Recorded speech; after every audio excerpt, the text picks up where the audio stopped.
So we are expecting about 5 to 9 inches of snowfall tonight. So how are ODOT crews going to prepare for that much snow? And do you think they'll be able to keep up with it as it starts to fall? Yeah, so this storm it has a few tricky components into it. So we already are on those rolling 12-hour shifts. So we had crews come in at midnight for kind of those first couple of waves. And then we've got our afternoon shift in now, and they'll be going until midnight. Next crew comes back in. So we're on those continuous shifts so that we do have around the clock coverage.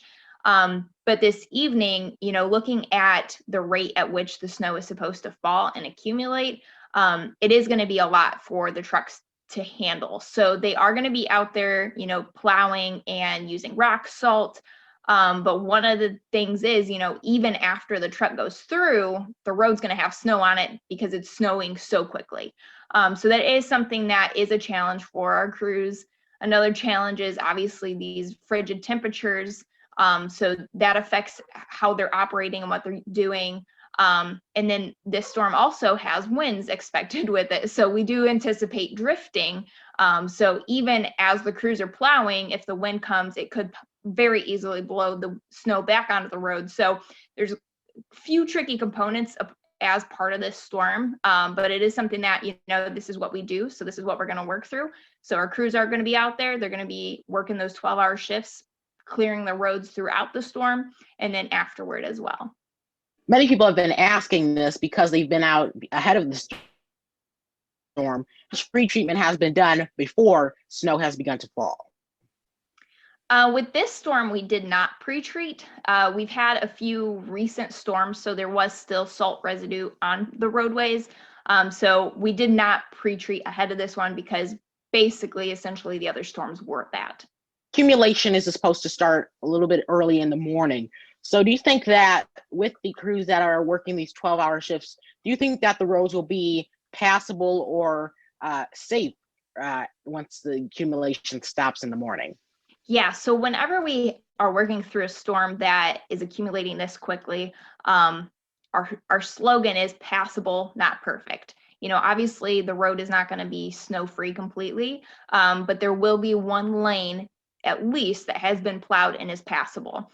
Where we specifically see this is on the interstates. The passing lane probably is going to have more snow because our main objective is going to be to have that driving lane, one lane in each direction, that is drivable.